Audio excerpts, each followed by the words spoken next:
Nossa saudação a todos. Como colocado pelo irmão Luiz, nós vamos abordar, dentro das palestras envolvendo o Evangelho segundo o Espiritismo, a vinda de Jesus. Talvez o mais apropriado fosse falarmos sobre a volta dele, né? Muito mais do que a vinda, a volta dele, até porque ele anunciou que voltaria. Mas, para aquelas pessoas que possam estar aqui pela primeira vez, a gente sempre lembra, porque às vezes as pessoas, por falta de informação ou por má intenção, muitas vezes tentam confundir, dizendo que os espíritas têm um evangelho diferente. Muito pelo contrário. É segundo o Espiritismo, porque a forma de apresentá-lo, só isso, é diferente. E como o Espiritismo tem como seu codificador um pedagogo, ele efetivamente, sob orientação inclusive espiritual, faz uma coisa magistral e genial, porque ao longo do tempo, as pessoas muitas vezes, até por desencargo de consciência, diziam: eu leio sim o Evangelho, o Novo Testamento. Mas fazem, ou faziam de uma maneira um pouco apressada, muitas vezes com dificuldades e justificáveis, porque conforme a tradução, nós entendemos que hoje, que os evangelhos se constituem de algumas partes. Algumas delas serviram como base para dogmas. Quer dizer, houve até muitas discussões em torno do acessório. Da essência não, a mensagem. Então a gente pode encarar muitas vezes o relato dos evangelhos como o roteiro de luz, porque Jesus veio efetivamente nos entregar a boa nova, o Evangelho, o roteiro através do qual nós estaríamos cumprindo os desígnios de nosso Pai e estaríamos, sob a orientação dele, fazendo essa transição ao qual a humanidade está destinada, que é a sua própria evolução. E como ninguém evolui sozinho, só na vida de relação, fazemos essa transição coletivamente. Então o Evangelho, esse roteiro de luz, usando uma imagem, os Evangelhos muitas vezes é uma busca de um tesouro, de uma joia espiritual no meio de muitos cascalhos. Os cascalhos seriam as questões históricas e aquele relato histórico, tudo bem. O importante, a essência do Evangelho, é a mensagem que Jesus nos trouxe. Então, Kardec faz, sob orientação espiritual, retirar de lá a joia espiritual. Dá um destaque a elas, faz exatamente esta retirada de textos consagrados pela cultura cristã mundial, né? Sem nenhuma alteração, e aí sim vai acrescentar algumas explicações da ótica do pensamento espírita. E o Espiritismo é o cumprimento histórico daquele momento em que Jesus, junto aos apóstolos, está praticamente fazendo uma despedida afetuosa, carinhosa, mas muito grave, porque ele estava prestes a enfrentar o Calvário. E só ele sabia disso. E ele então vai dizer, e está registrado nos evangelhos, que era necessário que ele se fosse. Ele explicava isso, né? Para preparar-vos o futuro. Mas eu vou pedir ao Pai para enviar o Consolador, o Espírito de verdade. E aí ele já sabia que nós, enquanto humanidade, evoluindo, caminhando, renascendo muitas vezes aqui, né? Conhecida de muitos, a lei dos renascimentos, muitas vezes é conhecida também como lei da reencarnação. É uma lei biológica da natureza. Nós nascemos, morremos, né? Nascemos, crescemos, morremos e renascemos tantas vezes quantas forem necessárias. E a justificativa evangélica existe, é o famoso diálogo com Nicodemos. Não é o tema de hoje, mas vocês podem encontrar lá. E também eu digo até por uma questão de lógica, né? Se Jesus disse, tudo que eu faço vocês podem fazer, e ainda mais, ora, como é que pode acontecer algo desse tipo se eu não tiver mais de uma oportunidade para alcançar um estágio espiritual próximo dele? Para isso acontecer, só acontecendo muitas vezes. Então, ele sabendo, inclusive, de que nós estaríamos dentro de uma infância espiritual e principalmente intelectual, a gente não conhecia nada de nada, né? E então sabia que nós iríamos dentro desse amadurecimento intelectual acontecer até o desvio da mensagem. Então, quando ele faz esse anúncio de que o Consolador, o Espírito de verdade, viria relembrar a mensagem original e trazer algumas chaves de compreensão. Uma delas é a própria questão da reencarnação, do famoso diálogo dele com o rabino, doutor da lei, Nicodemos. Então Jesus vem dentro da misericórdia divina promover o nosso avanço espiritual. Para muitos de nós, e quase todos nós aqui, se não nesta, com certeza em outras reencarnações, estivemos ouvindo o famoso relato de Adão, pecado original e coisas desse tipo. Isso, na verdade, é algo que está no nosso inconsciente, inclusive inconsciente coletivo. Por quê? Porque nós somos uma humanidade que falhou. E a misericórdia divina nos propiciou, aí a questão do Adão é raça adâmica, promoveu o quê? A humanidade, como dizem os Espíritos, os filhos de Deus, a humanidade está espalhada pela criação. Desnecessário até dizer que hoje, até o famoso astrônomo ateu, Carl Sagan, por uma lei de matemática, uma lei de probabilidade, ele já dizia, impossível vida só aqui na Terra. É uma questão de tempo nós fotografarmos essa vida em outros cantos da criação, porque senão seria um grande desperdício, né? Tanta criação para só nós aqui. Então a humanidade está espalhada, e como já diz a nossa percepção da sabedoria popular, a vida é uma escola. É isso mesmo. A Terra é uma das escolas das muitas moradas da casa do Pai. Então, esta humanidade veio para cá, renasceu aqui neste planeta com o objetivo de avançarmos espiritualmente.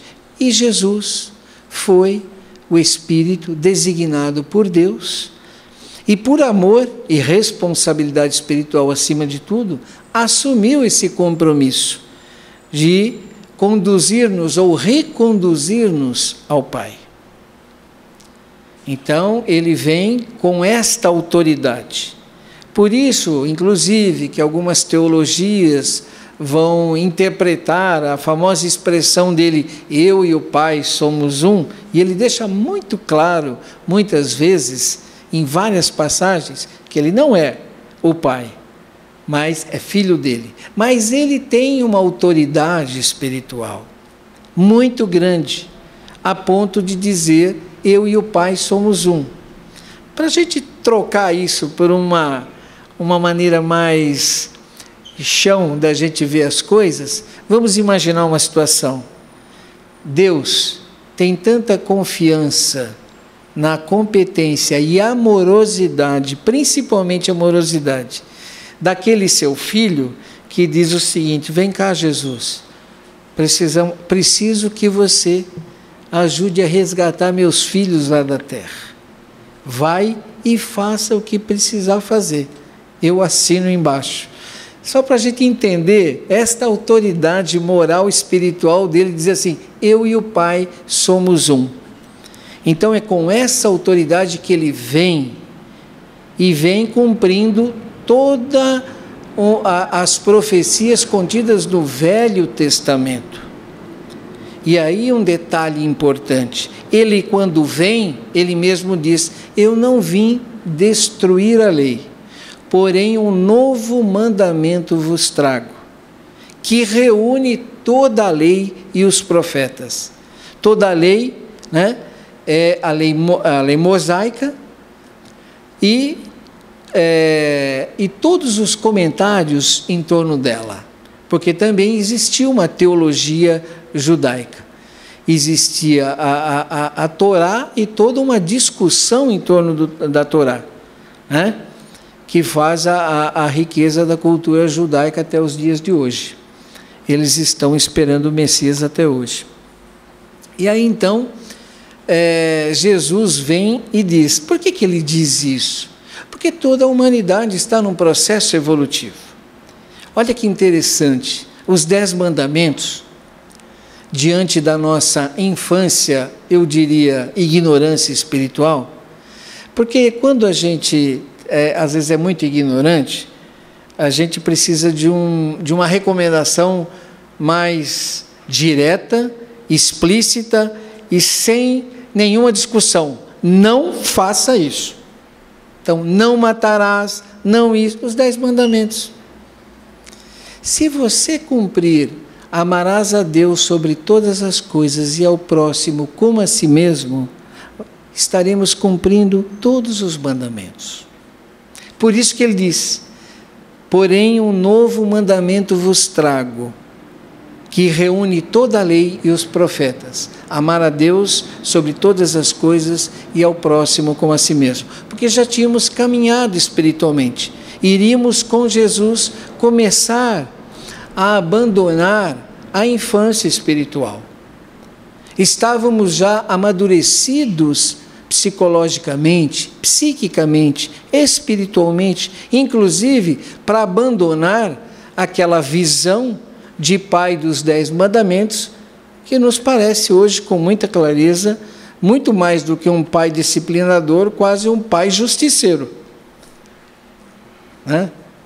Aliás, não era pai, era alguma coisa, qualquer coisa. É com Jesus que nós vamos absorver a conceituação verdadeira de que Deus é Pai.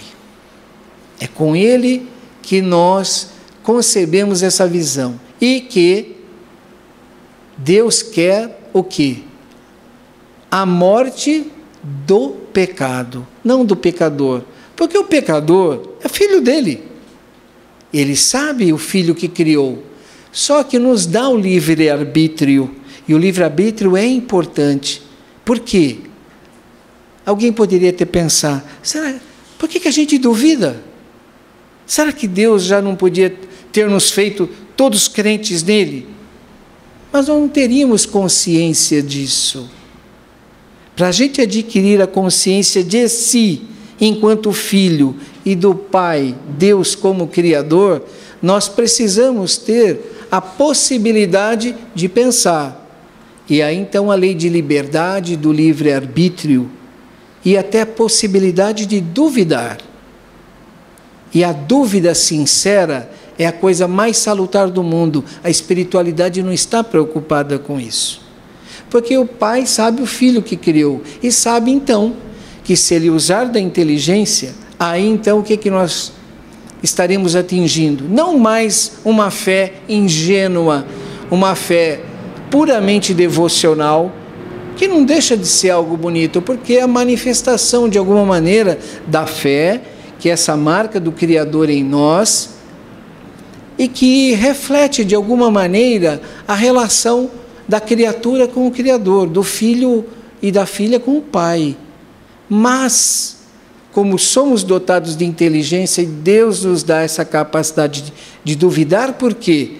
Porque Ele quer que quando nós dissermos, eu creio em Ti, Pai, nós o façamos com as forças de uma convicção. A gente crê porque sabe, porque conhece. E essa fé ninguém nos rouba. A fé devocional, muitas vezes, alguém mais esperto leva. A fé que a gente raciocina, ninguém tira da gente. Então, Jesus vem com toda uma missão. E ele deixa um recado importantíssimo para nós, né? Além dessa conceituação de Deus como Pai e nós, seus filhos, a lei do amor como a lei que preside toda a criação, né? Ele vem trazer um elemento importante para esse avanço, essa maturação psíquica, emocional, psicológica, mas principalmente espiritual dos seres humanos. Porque no uso da nossa inteligência, nós chegamos a um momento, em determinados estágios, em que nós precisamos ter, já que nós estamos usando da inteligência, da convicção, nós queremos ter certezas. Será que é isso mesmo? Posso confiar? Será que isso é a verdade? Então, por isso a grande mensagem dele: conheça a verdade e a verdade vos libertará. Então, o Espiritismo vem preencher esse lado, porque se Moisés nos apresenta a lei, se Jesus nos traz a lei do amor como a lei principal, o Espiritismo, enquanto revelação espiritual, vem trazer exatamente isto, a verdade. Vem trazer a proposta da fé raciocinada. Então, enquanto cristianismo, o Espiritismo vem revivecer a mensagem original e trazer chaves de compreensão. E esta é a única maneira de nós enfrentarmos os desafios que estamos vivendo. Porque os seres humanos, desenvolvendo aquilo que é um atributo do Pai em nós, filhos, não foi Jesus que disse: vós sois deuses. E ele estava, na verdade, não estava fazendo nenhuma afirmação original, ele só estava repetindo os salmos. Mas hoje a gente pode entender: filhos de Deus, deuses somos. Kardec pergunta aos espíritos: o que é Deus? E eles dizem: inteligência suprema, causa primeira de todas as coisas. E Kardec pergunta: e os espíritos? Princípio inteligente do universo. Então vejam essa nossa relação. Por isso que é compreensível que o ser humano, no uso da sua inteligência, se afaste transitoriamente de Deus. Porque as pessoas que negam o seu Pai, o seu Criador, elas estão talvez vivendo a mais terrível das obsessões, que é a auto-obsessão. E a auto-obsessão tem um grau considerável de dificuldade quando a gente atinge esse estágio, que é a fascinação. A pessoa fica autofascinada pela própria inteligência. Então é até compreensível que a gente veja essas questões da pessoa se autofascinar e negar a sua própria criação. Porém, Jesus então vem trazer o quê? Vem trazer um elemento e anunciar que viria o Consolador para nos socorrer nesse momento em que nós estaríamos atingindo uma maturação psicológica e estaríamos colocando em xeque, em dúvida, ou tentando avaliar a própria condição que estávamos espiritualmente através do uso da inteligência. Era muito fácil entrarmos no campo da dúvida. Então ele veio trazer uma informação de qualidade. E olha que nós entramos no que hoje? Nós estamos vivendo a era do conteúdo, a era da informação, a era do conhecimento. E qual é o conceito hoje? Informação hoje vale mais do que ouro, dólar, petróleo. Todas essas coisas, esses símbolos de riqueza, para você conseguir, você precisa informação. Por isso, conceito de informação aqui é o seguinte: aquilo que a gente precisa saber para... E aí um detalhe importante: nós estamos aqui para decidir. Como é que diz o Evangelho? Sim, sim, não, não. Nós estamos aqui para decidir. Não tem como não decidir. Ah, não vou decidir não. Não vou nem para um lado nem para o outro. Como a gente diz, vou ficar em cima do muro. Já decidiu. Ou como diz a mensagem, né? Quem decide pode errar. Quem não decide já errou. Então vejam que nessa hora nós estamos aqui para decidir o nosso destino. Então a gente precisa do quê? De uma informação de qualidade. E a informação de qualidade é a verdadeira. Por isso, conheça a verdade e a verdade vos libertará. Porque está entrando aqui nessa terra, pelo menos nessas condições de vida que nós temos aí, o que decide se a gente continua ou não é justamente esse processo. Eu sempre brinco que, principalmente nos dias de hoje, nós estamos vivendo aqueles tempos anunciados. Nos famosos sermões da bem-aventurança, quando Jesus fala, né, que vão chegar os tempos em que, se você estiver no telhado, nem precisa decidir correr, fica onde você está, porque não tem para onde correr. Né? Ou então do Apocalipse. Nós estamos vivendo esses tempos. Então, eu brinco que a gente está vivendo um grande Enem cósmico, decidindo se está passando ou não. Para onde? Porque tudo evolui. Essa é a lei do progresso é uma das leis divinas. Então, na medida em que os alunos se autopromovem, porque aquela história de muitos os chamados, poucos os escolhidos, a gente geralmente pensa assim: muitos os chamados. Quem foi chamado? Será que eu fui chamado? Primeira confusão. Porque não tem isso. Muitos os chamados. Todos são chamados. Muitos os chamados é que muitas vezes todo mundo foi chamado. Muitos os chamados, poucos os escolhidos. O que quer dizer? Poucos de nós escolheu ouvir o chamado. Porque os chamados sempre existiram para todo mundo. E muitas vezes. Só que nós temos... é que nem aquela famosa parábola das bodas lá, que vai fazer uma festa, Deus envia para chamar, convidar. Eu não vou não. Estou cuidando aqui dos meus negócios, não estou afim. Então, nós chegamos nesse momento dessas decisões. Nós estamos vivendo esse momento no dia de hoje. E como está tudo sobre uma lei do progresso, quando diz lá sim, sim, não, não, porque a gente está efetivamente se qualificando ou não diante desses chamados. E o que resolve isso? Né? Lembram-se dos sermões? Bem-aventurados os pacíficos, os mansos. Quem ficar lá na terra, vejam lá. Quando voltarem para casa, vejam os sermões das bem-aventuranças. A gente já sabe quem vai ficar aqui. Por quê? Porque como tudo está sobre a lei do progresso, a escola também está.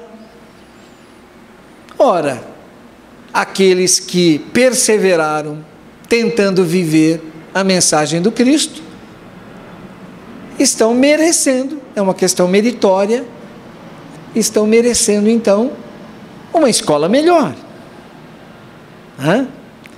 E é isso que estamos decidindo nos tempos que estamos vivendo. E essa é uma outra questão, falando que me remete ao início da minha fala aqui hoje. Quando eu disse que talvez o mais apropriado fosse dizer, não da vinda de Jesus, mas da volta dele. Porque ele mesmo vai dizer, né, que depois de passado alguns eventos, ele estaria aqui. Isso é uma especulação, ou quando muito, uma intuição. Né? Porque a gente muitas vezes se apega às palavras. Né? Que ele né? É o relato lá no Apocalipse, que ele vem na glória de Deus, etc. e tal, né? E muita gente, não, então a gente vai ver Jesus de novo num corpo de carne? Não, nada disso. Essa missão ele já cumpriu. Mas, efetivamente, vamos imaginar o seguinte, né? A gente já muitas vezes foi colhido aí no trânsito por essa transferência de criminosos de uma penitenciária para outra, né? Vocês já viram, né? Todo aquele aparato, etc. e tal. E olha que isso tem toda uma verificação, né? É você mesmo, não é você mesmo, está direitinho, não tem nem nada, tá, passa, tá aqui, assina o documento, etc. e tal. Imaginem vocês que se os mansos e pacíficos tal herdarão a terra, para onde irão os outros? Não continuarão aqui.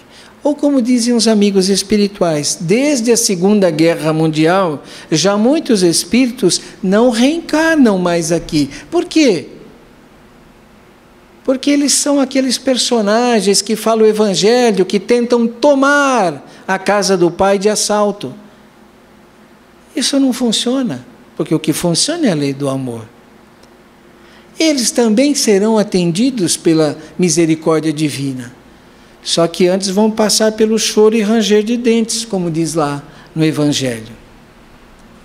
Mas aqueles, e por mérito daqueles que estão se esforçando por vivenciar a mensagem, esses merecem, e por merecerem, chega um momento em que a justiça divina vai promover o quê? Um ajuste. Como quem diz, bom, você teve toda a chance, você não sabia como proceder? Como? Te coloquei lá dentro de uma família que glorificava a Deus, buscava viver o Evangelho, você não quis absorver, muito pelo contrário, você debochava, você saiu de casa, você se deu muito bem até e esqueceu-os, né? E às vezes esse se deu muito bem, a gente não sabe como. Então, esses, né, não poderão mais atrapalhar aqueles que estão se esforçando. Então, é isso que a gente está vivendo hoje, a separação do joio e do trigo. Não existe, eu brinco assim, a espiritualidade cumpre o que fala. E não faz pegadinha com ninguém. Ninguém é pego de sobreaviso, né? Tem até a parábola das virgens lá, tal, que foram pegas distraídas. Mas não existe mais essa ingenuidade. Não existe mais espíritos ingênuos na Terra. Todos têm alguma noção dessas leis e desse processamento. E é claro, a justiça divina contempla-nos exatamente de acordo com o nosso estágio evolutivo. Em todos nós temos os nossos atenuantes e agravantes, é claro, com certeza. Ninguém é santo aqui. E não é isso que o Evangelho está pedindo, porque Deus sabe, o Filho que fez, e sabe que Ele atingirá esse estágio do próprio Jesus. E Ele vai dizer, né, o que eu faço, vocês também podem fazer. Mas é claro que isso levará um tempo. Que tempo? Que nós decidirmos. O objetivo das leis de Deus, e as leis de Deus não constrangem ninguém. O livre-arbítrio é respeitado. Então, o tempo de nós sairmos de uma ignorância para ir para uma angelitude, né, a maneira mais rápida, né, se a gente tem alguma preocupação com isso, de atingir o estágio, é cumprir as leis de Deus. Então, essa é a forma mais rápida. Então, Jesus veio para nos libertar do grande cativeiro da nossa própria ignorância, né? Ignorância é treva, né? Ignorância é dor, ignorância é sofrimento, né? Conhecer a verdade é ir em direção à luz, ir em direção às bem-aventuranças. E olha, não tem outro caminho. Porque ele diz, eu sou o caminho, a verdade e a vida. Ninguém vai ao Pai se não vem por mim. Ele está aqui conosco. Ele está aqui. E essa é uma outra discussão que, quem sabe, nas perguntas a gente aborda alguma coisa. Obrigado. Pois bem, é chegado o momento agora da interação junto ao palestrante. A casa, ela permite que aquele que se sentir à vontade para fazer uma pergunta ou mesmo um questionamento, é só levantar a mão que a companheira levará o microfone. Jader, a gente ouve falar, inclusive o tema, conheça a verdade e a verdade vos libertará.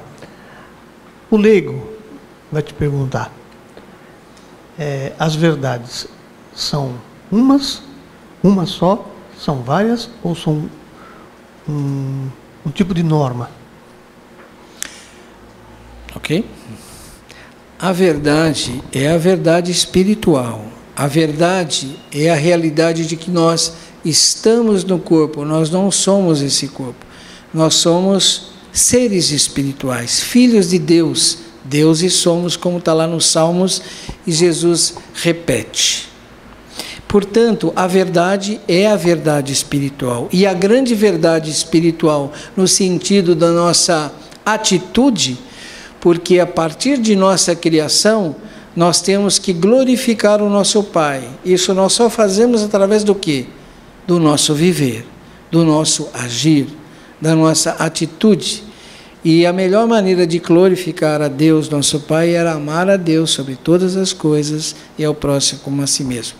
Essa é a lei. Cumpriu isso, está tudo feito.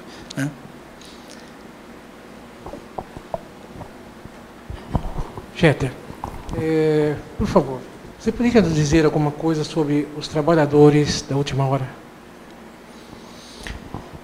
Essa é uma das passagens sobre os trabalhadores da última hora, e nós espíritas entendemos que mais do que nunca, não exclusivamente, mas os espíritas estariam muito qualificados dentro dessa passagem. Aliás, há estudos magníficos, maravilhosos, que mostram.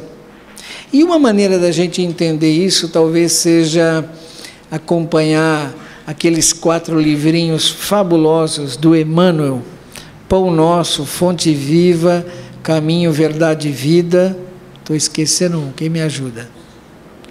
Fonte Viva, Caminho, Verdade e Vida, Pão Nosso, está faltando um. Vinha de Luz, em que ele pega todas as passagens do Evangelho e vai tirando ilações. E há quem diga, e ali é um dos exemplos disso, que não existe situação em nossas vidas que não possam estar retratadas no Evangelho. Então, a nossa fonte de luz, nosso roteiro de luz, nossa fonte de norteamento para as nossas atitudes são o Evangelho. Então, cada um, todos os seres humanos estão de alguma maneira figurados lá. E os trabalhadores da última hora muitas vezes são considerados os espíritas, né? E a gente brinca porque faz uma brincadeira conosco mesmo, dizendo que a gente foi sempre deixando para a última hora e agora trata de andar um pouco mais rápido.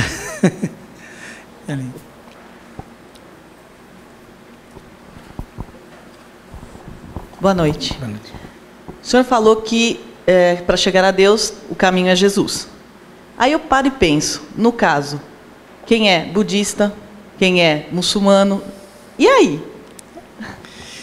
Eles estarão seguindo os preceitos maiores de suas posturas espirituais.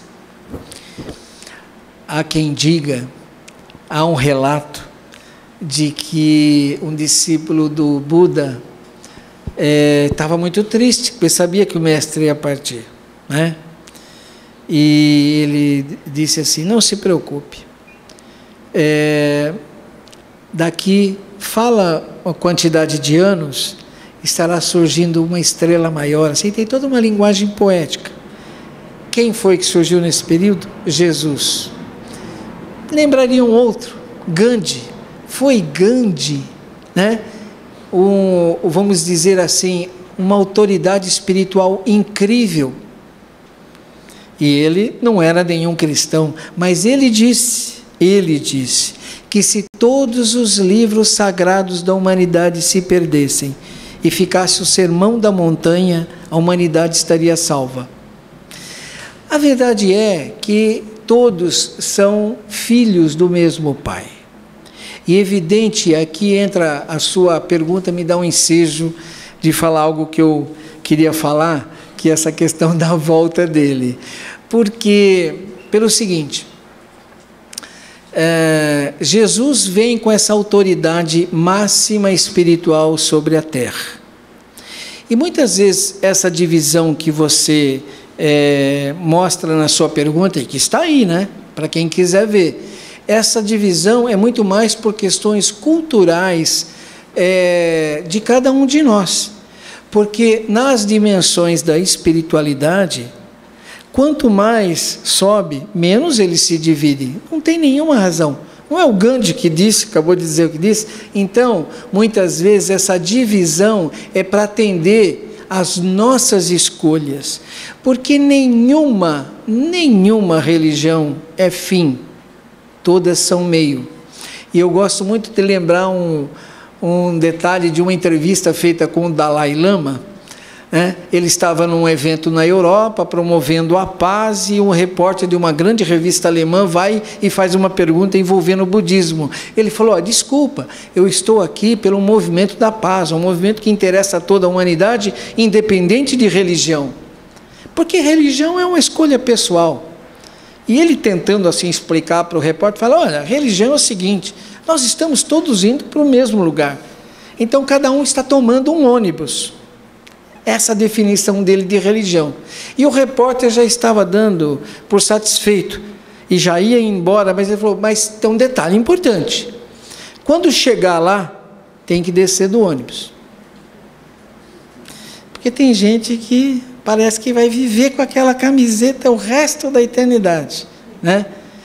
E Jesus só veio na cultura judaica porque era o único reduto espiritual naquela época monoteísta, porque na verdade Jesus veio praticamente botar uma pá de cal no paganismo, porque até então você tinha uma cultura pagã.